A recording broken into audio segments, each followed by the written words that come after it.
Bom dia para você, um feliz sábado, seja mais uma vez bem-vindo à Nova Semente. Gostaria de começar também saudando você que está acompanhando a gente pela internet, seja agora ou em qualquer outro momento, que você se sinta bem-vindo também em nosso meio. Gostaria também de saudar você que é desbravador. Vocês devem ter visto por aí uns pescoços amarelos aí, né? Esses pescoços amarelos é porque hoje é o Dia Mundial do Desbravador.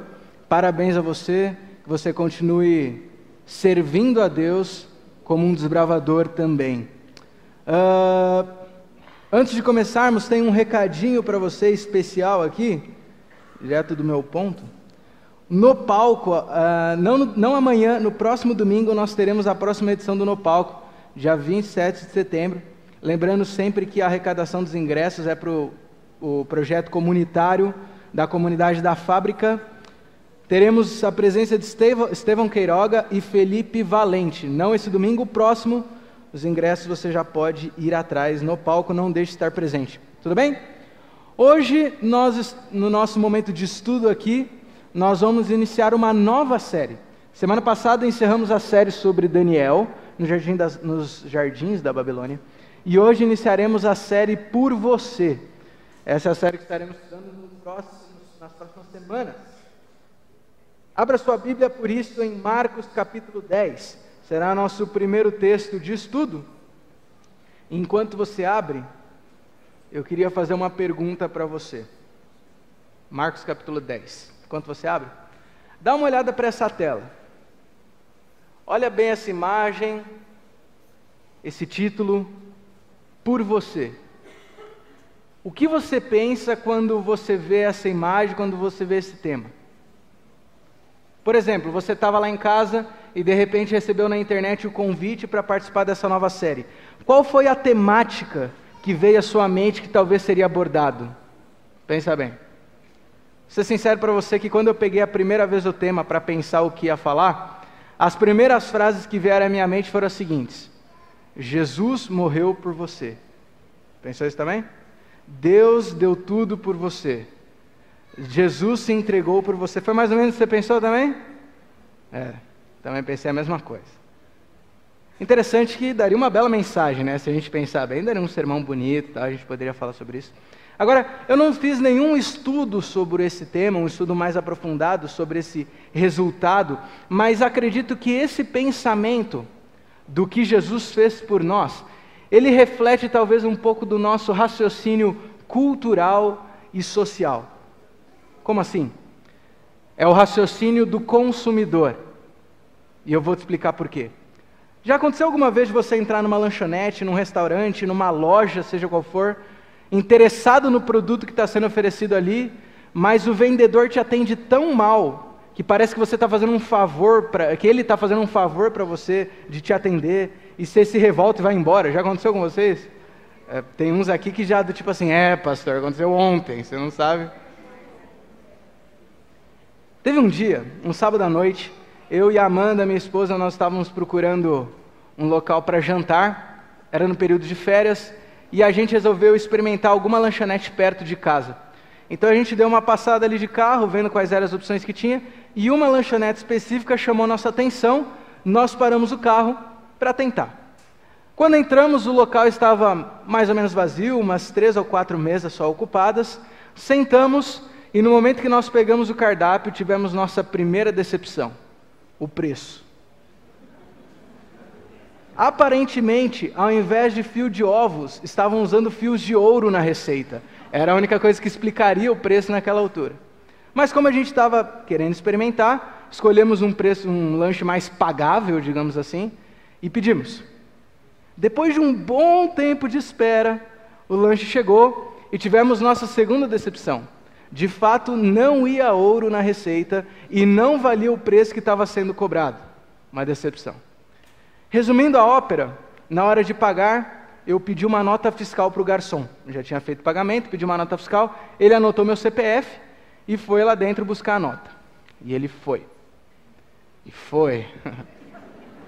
E foi para nunca mais voltar. Um restaurante completamente vazio a essa altura, só estava a nossa mesa ocupada.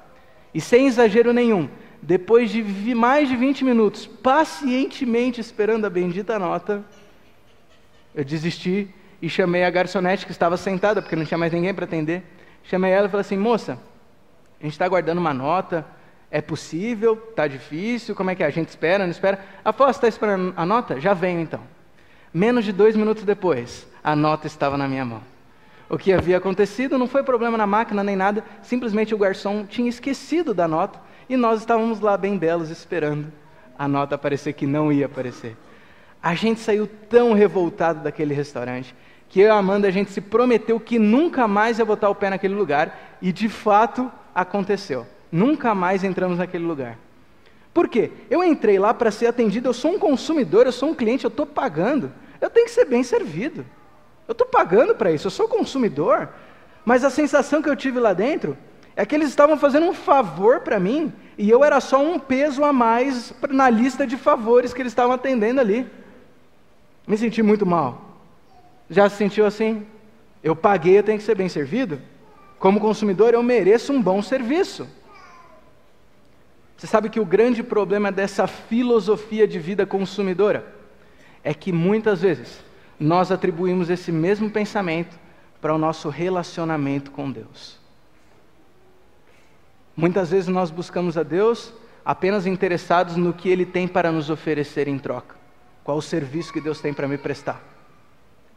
Muitas vezes eu venho na igreja simplesmente esperando que alguma pessoa que está à minha volta, algum membro, sirva a minha vontade também. Hoje eu estou triste, eu vou na igreja e eu espero que alguém me atenda, senão eu não coloco mais o pé aqui. Nós aplicamos a filosofia do consumidor para o relacionamento com Deus.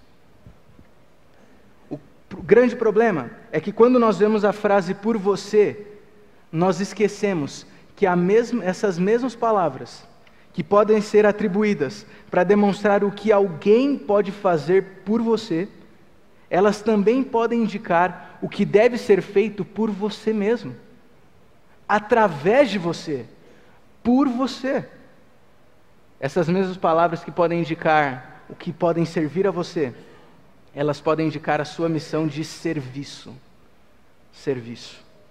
Marcos capítulo 10, no verso 43 ao 45, a Bíblia diz assim, verso 43: mas entre vós não é assim, pelo contrário, quem quiser ser importante, que sirva os outros, e quem quiser ser o primeiro, que seja escravo de todos, porque até o Filho do Homem não veio para ser servido, mas para servir e dar a sua vida para salvar muita gente. O serviço faz parte do nosso relacionamento com Deus. O servir é parte do que Deus espera de nós. Em uma reportagem, a jornalista Ana Paula Ramos escreve o seguinte: viver para servir, na linguagem de um cristão, deveria ser simplesmente viver. Viver para servir, para um cristão, deveria ser simplesmente viver. Feche seus olhos. Senhor meu Deus, nesse dia maravilhoso, nós paramos tudo para gastar um tempo para estar contigo e ouvir Tua palavra, Senhor. Mas é possível, meu Deus, que alguns de nós, talvez eu mesmo, talvez nós tenhamos entrado aqui como consumidores, esperando algum produto que nós vamos querer adquirir, e se ele não for da nossa vontade, a gente não leva para casa. Não, Senhor, não. Por favor, meu Deus, agora que nós vamos abrir a Bíblia, que nós vamos ouvir a Tua palavra, tira essa mentalidade da nossa mente, Senhor. Nos ajuda a ser menos consumidores e mais trabalhadores.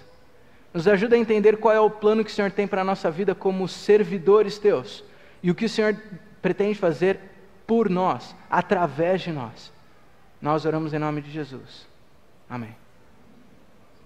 Abra sua Bíblia em 1 João.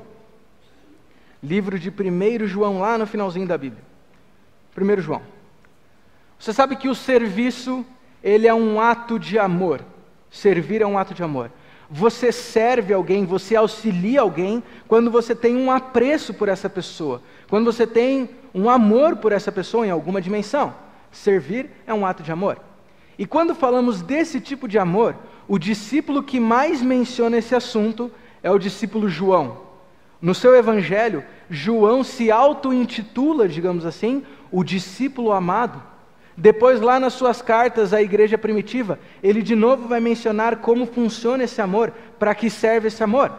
A carta de 1 João, ou a primeira carta de João, ela também nos fala um pouquinho mais sobre como esse amor deve se manifestar na prática cristã.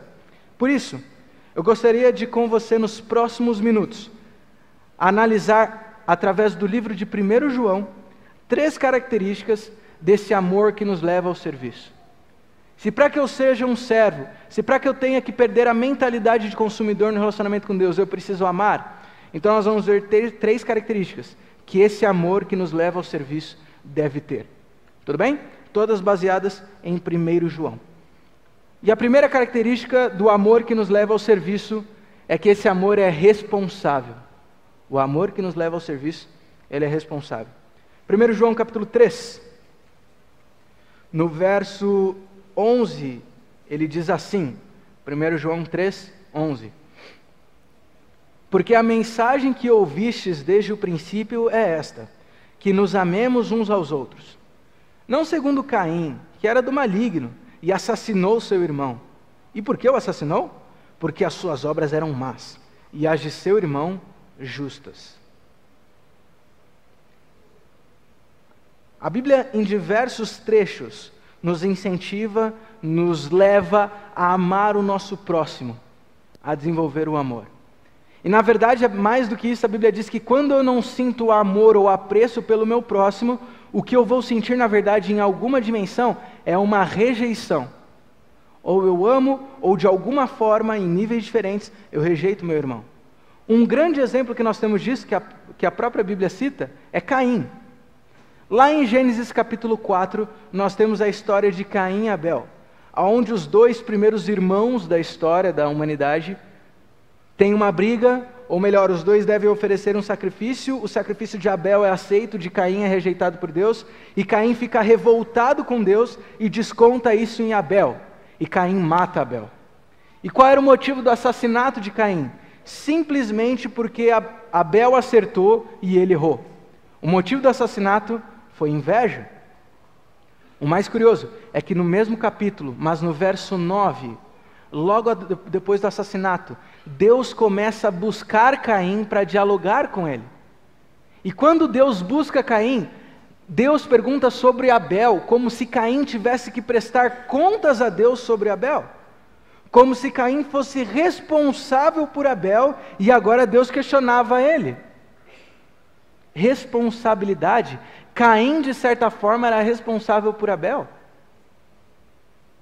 Essa semana vocês devem ter visto a notícia que correu nos noticiários aí, do menininho chamado Gustavo Estorto, de 5 anos de idade, que caiu do 26º andar do prédio localizado na região do Taboão.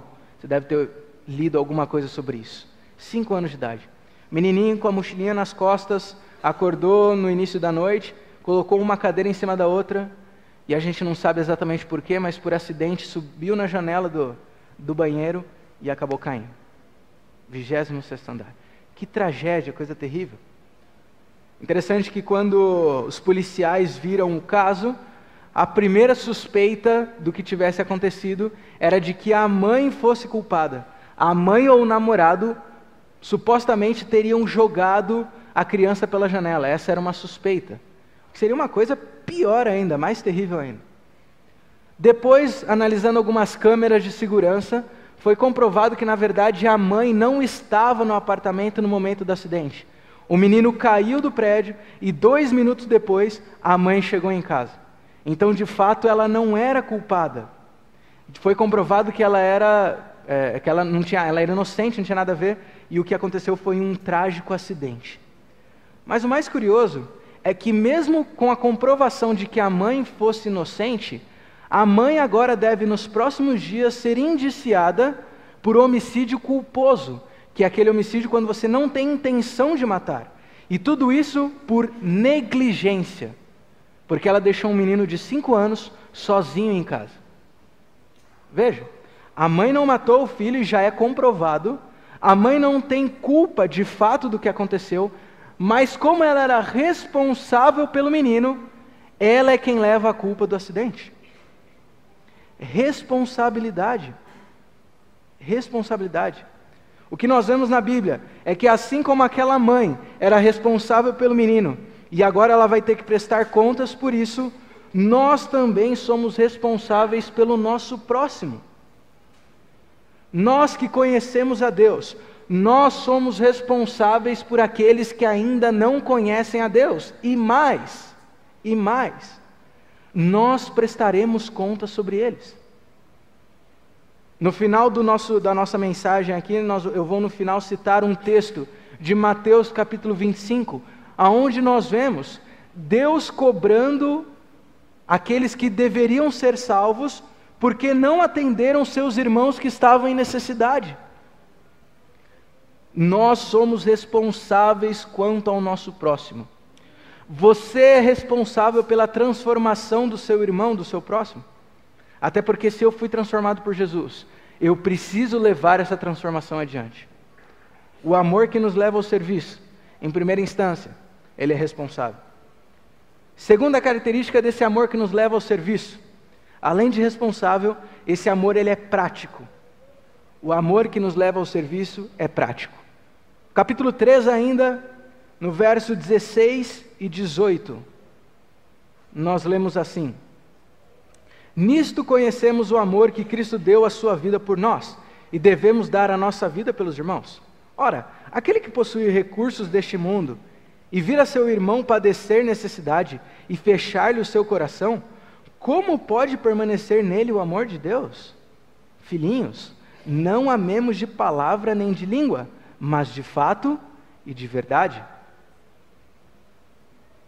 Quando nós pensamos no serviço a Deus, nós temos a tentação, digamos assim, de resumir o serviço a Deus a pregar o Evangelho. Ou seja, trabalhar para Jesus é pregar o Evangelho e ponto final. Não. Logicamente que a pregação é fundamental, não estou dizendo que não. Mas envolve mais coisa. O cuidado do próximo como um todo. O zelo pela necessidade do próximo. Sabe aquele exemplo que a gente sempre cita? Onde você vê uma pessoa na rua passando frio. Ela está lá tremendo de frio, uma pessoa que não tem condições. E ela está tremendo de frio na rua. Aí você passa por ela e você vê a situação. E a pessoa fala: amigo, uma coberta, um dinheirinho para comprar para um agasalho, uma comida. E aí você olha para ele e fala assim: nossa amigo, você realmente está em necessidade. Fica tranquilo, eu vou orar por você. E aí você vai embora. Claro que a oração é fundamental, mas não adianta você estar orando enquanto tem um casaco sobrando no seu carro que você poderia resolver o problema dele. Eu diria, ou eu penso, e eu digo pela minha experiência mesmo, que muitas vezes nós nos escondemos atrás da oração. Nos escondemos atrás. Uma pessoa ao meu lado está passando fome, eu vou orar por ela. É isso que eu tenho que fazer. Ou seja, o meu serviço ao próximo se resume a 30 segundos de pedidos a Deus. Não! Até porque é possível que essa pessoa também estava orando a Deus e você era a resposta da oração que ele precisava. Não vai cair um casaco do céu. Talvez era você que fosse trazer. Ajudar o próximo faz parte do relacionamento com Deus. O amor de Deus, o amor que nos leva ao serviço, ele é prático. Conta uma história que em um curso de teologia, um professor, mestre, doutor, não sei, ele estava dando uma aula sobre a história do bom samaritano. E com todo o seu conhecimento, ele começou a explanar uma aula que era uma obra de arte.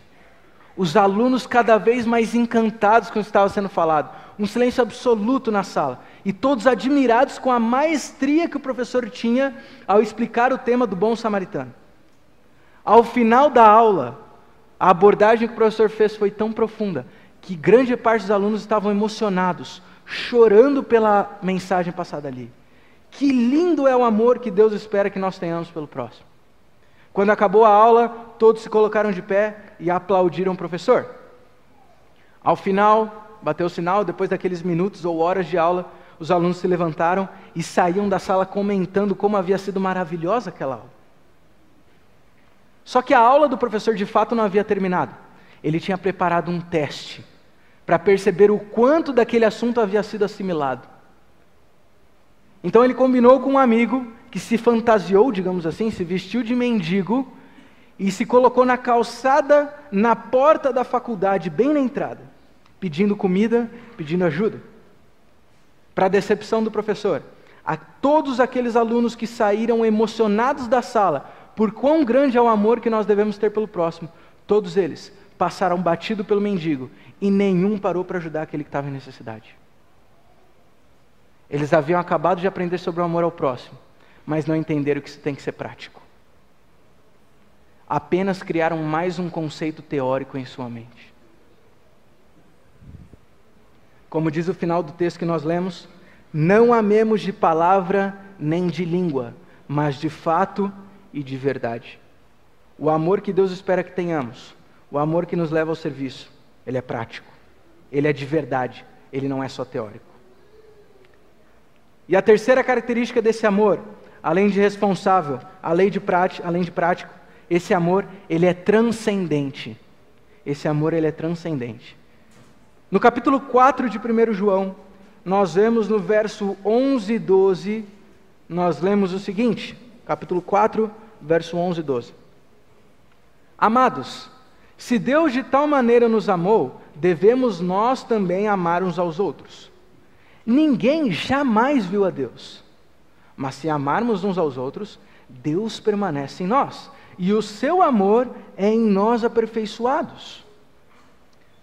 Raciocine comigo, nós cremos em um Deus que nós não vemos.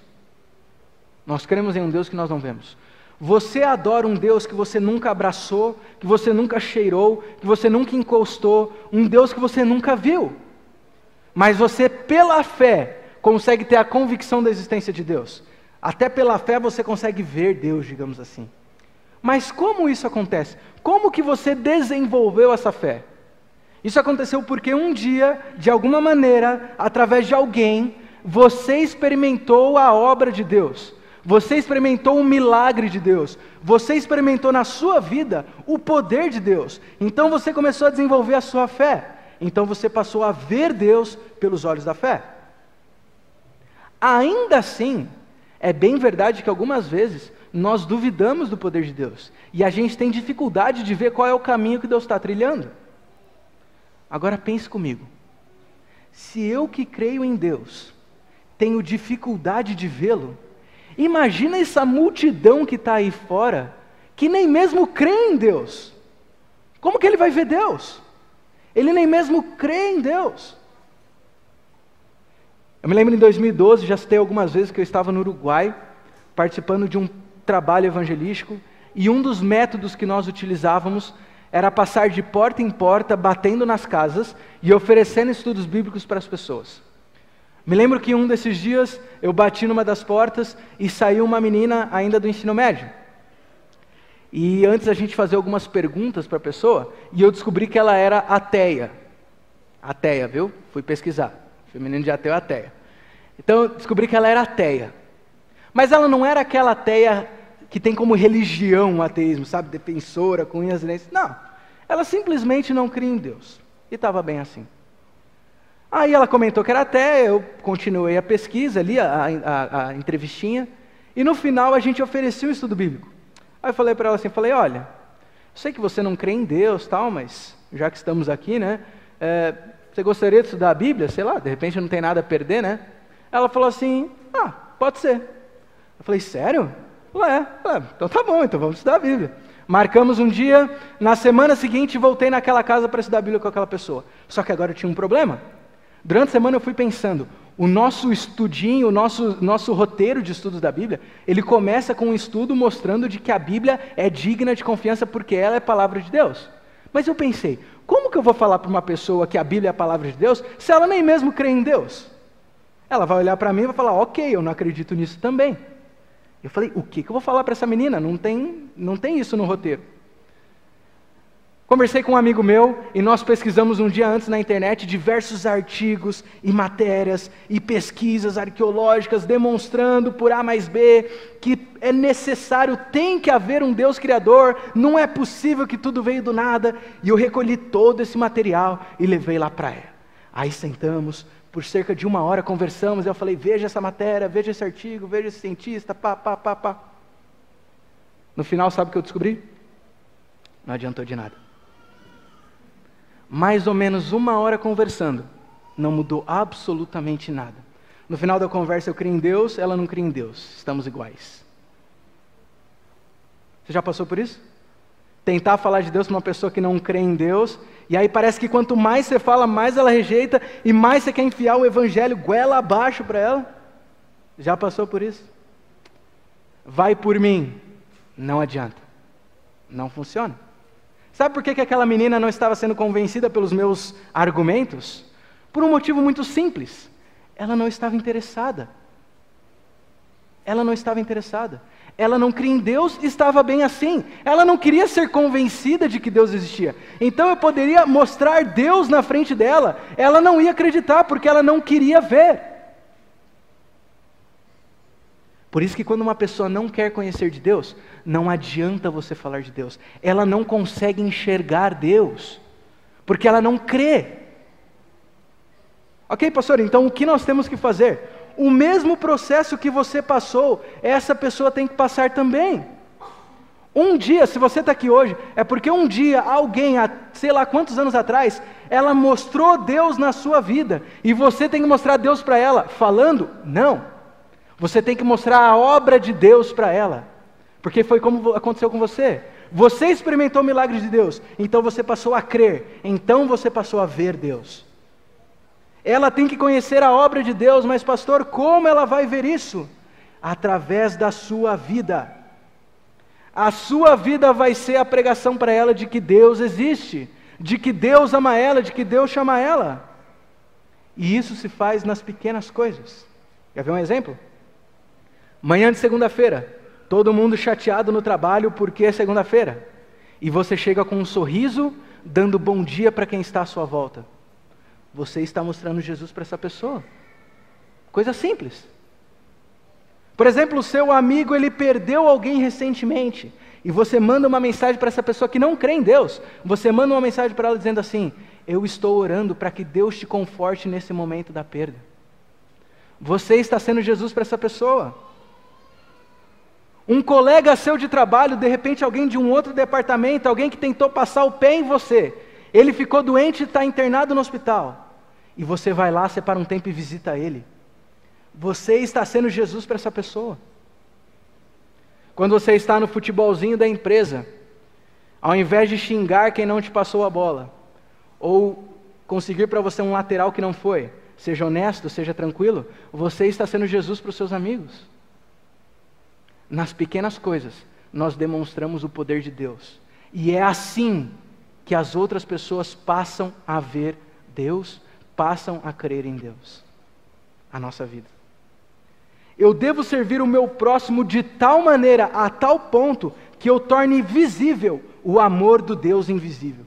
Esse é o nosso objetivo. Eu devo servir o meu próximo de tal maneira, que eu torne visível o amor desse Deus invisível. Esse é o amor que Deus espera que nós tenhamos. Um amor que transforma, um amor de serviço. É impossível ser um discípulo, ser um seguidor de Jesus, sem servir o próximo, sem amar o próximo. No livro Ciência do Bom Viver, página 143, Ellen White escreve assim: unicamente o método de Cristo trará verdadeiro êxito no aproximar-se do povo. O Salvador misturava-se com os homens, como uma pessoa que lhes desejava o bem. Ele manifestava simpatia por eles, ministrava-lhes, as necessidades e ganhava-lhes a confiança. Então ordenava, segue-me. Jesus, quando estava na terra, primeiro ele sanava a necessidade das pessoas, primeiro ele se tornava amigo das pessoas, primeiro ele transformava a vida das pessoas, então ele chamava, siga-me. Então ele chamava, deixe tudo e siga-me. Primeiro transforme a vida de alguém, depois chame, siga-me. Esse era o método de Jesus. A verdade é a seguinte: coloque o seu próximo de pé primeiro, para que depois ele mesmo possa se ajoelhar perante Deus. Primeiro coloque o seu próximo de pé, para que depois ele mesmo possa se ajoelhar perante Deus. Essa é a estratégia. Em Mateus capítulo 25, verso 41 a 45, Deus descreve uma cena dramática. Jesus descreve uma cena dramática, aonde na volta de Jesus, vários dos cristãos, por assim dizer, se encontram no grupo dos perdidos. E eles agora desesperados olham para Jesus e falam: Jesus, por que nós estamos desse lado? Nós pregamos, nós lemos a Bíblia, nós somos a igreja, por que nós estamos os perdidos? Então a Bíblia diz que Deus repreende essas pessoas, porque elas não serviram o próximo. Porque quando elas viram alguém em necessidade, elas passaram longe. Quando elas viram alguém em apuros, elas passaram longe. Porque elas não serviram o próximo, elas estavam no grupo diferente. O serviço ao próximo faz parte do relacionamento com Deus. Não limite sua experiência religiosa a ficar sentado em uma cadeira. Não limite sua experiência religiosa a ficar sentado em um banco confortável debaixo do ar-condicionado. Se envolva, sirva, trabalhe. Deus não precisa de esquenta-bancos. Deus precisa de servos. Deus não precisa de consumidores. Deus precisa de trabalhadores. Use os dons que você tem para trabalhar em prol do seu reino. Eu queria encerrar lembrando uma história com você. E possivelmente a maioria de vocês já tenha ouvido essa história, mas ela se encaixa perfeitamente com o nosso assunto hoje. É a história daquela menina de Pelotas, no interior do Rio Grande do Sul, chamada Andressa Barragana. Andressa Barragana. Andressa foi uma menina que aos 11 anos de idade, ela decidiu que a espiritualidade dela não se resumiria mais a ficar sentado num banco. Aos 11 anos de idade. E nessa idade ainda como criança, ela abriu o seu primeiro PG na sua casa. Seu pequeno grupo, seu grupo de estudos da Bíblia, na sua casa. Uma vez que era uma criança, chamou seus amiguinhos, outras crianças que foram enchendo a casa, até que rapidamente aquela casa já praticamente não comportava mais o número de pessoas que haviam naquele PG. Ainda aos 11 anos de idade, Andressa levou 8 pessoas ao batismo. Ainda aos 11 anos de idade. Às vezes nós temos 40 anos de religiosidade. E o que fizemos? 11 anos de idade. Depois ela foi crescendo, o seu trabalho foi aumentando.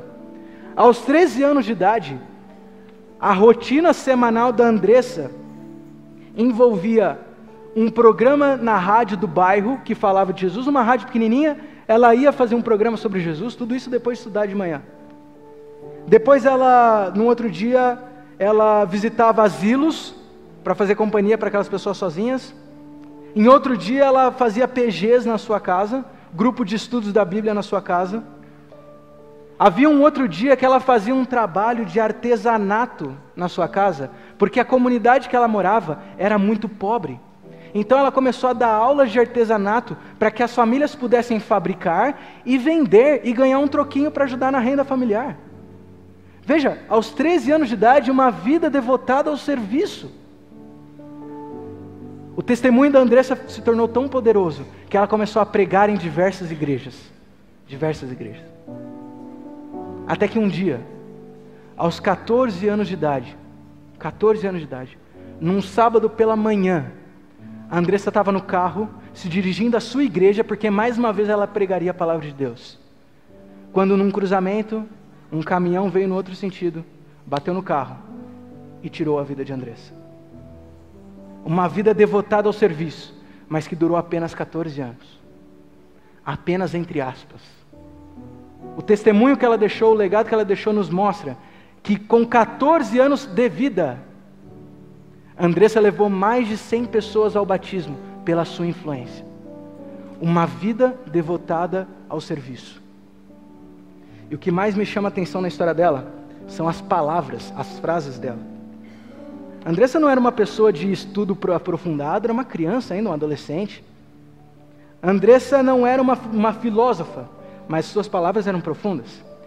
E certa vez questionada sobre o trabalho, o esforço que demandava toda essa rotina de pregação, ela falava o seguinte, eu vou ler nas palavras dela, diz assim: Jesus nos deu 24 horas. Se tirarmos 1 hora para fazer um trabalho missionário, entregar um folheto, entregar um curso bíblico, porque Jesus está voltando, Ele está mostrando os sinais, as profecias, isso tudo já está se cumprindo. E aí vem a parte que mais marcou da sua frase: se não fizermos a nossa parte agora, se quisermos fazer amanhã, talvez não dê mais tempo. Talvez não dê mais tempo. Se não fizermos a nossa parte agora, se deixarmos para amanhã, talvez não dê mais tempo. E para ela realmente não deu mais tempo. E eu pergunto para você, como você tem usado o seu tempo? Será que nessa manhã você também não quer deixar de perder tempo? Será que nessa manhã você também não quer decidir parar de perder, de jogar tempo fora e se tornar um servo nas mãos de Deus? Se você quer tomar essa decisão como eu, de servir mais a Deus, de servir mais plenamente esse Deus, eu vou convidar você a se levantar dessa cadeira, que é símbolo do não fazer nada. Um símbolo. E eu vou te convidar a ficar de pé, para que nós cantemos juntos, clamar a Deus juntos, para que nós possamos ser um vaso de honra, quebrado e moldado pelas mãos de Deus.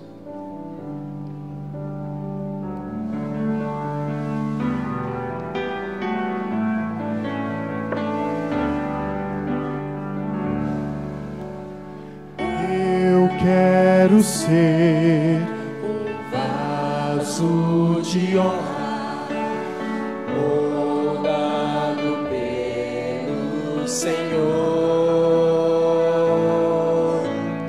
com a mensagem de amor e esperança aos homens por onde for. Reaviva-me, inspira minha vida, prepara-me para fazer o teu querer, aprofunda-me em teu poder e graça, para honrar o teu nome, Senhor. Só a igreja.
Ainda em 1 João, no capítulo 4, verso 19 e 21, diz assim: nós amamos porque Ele nos amou primeiro. Se alguém afirma, eu amo a Deus, mas odiar o seu irmão, é mentiroso. Pois quem não ama seu irmão a quem vê, não pode amar a Deus a quem não vê. Ele nos deu este mandamento: quem ama a Deus, ame também o seu irmão. É amando o meu próximo que eu amo a Deus. É servindo o meu próximo que eu sirvo a Deus. Feche seus olhos. Senhor Jesus, nós te louvamos porque um dia o Senhor nos encontrou aonde nós estávamos. Nós te louvamos porque um dia o Senhor nos buscou aonde nós estávamos. E o Senhor escolheu alguma pessoa desse mundo, um ser humano como nós, mas o Senhor escolheu essa pessoa para transformar a nossa vida, Senhor, para através dela enxergar o teu poder, o teu querer para a nossa vida, Senhor. Meu Deus, nós também te louvamos porque hoje o Senhor nos dá o privilégio de fazermos a mesma coisa com outras pessoas, Senhor. Existe tanta gente aí fora que precisa de Ti. Existe tanta gente aí fora que precisa de tanta coisa. Eu não posso me esconder aqui dentro dessa igreja, Senhor. Eu preciso Te servir. Eu preciso trabalhar para Ti. Por isso eu Te peço, Senhor, que Tu possas usar os meus dons para o Teu serviço. Que Tu possas usar a minha vida como um instrumento nas Tuas mãos, para que mais pessoas entrem no Teu reino. Eu oro em nome de Jesus. Amém. Que Deus te abençoe. Que você possa ser um servo nas mãos de Deus.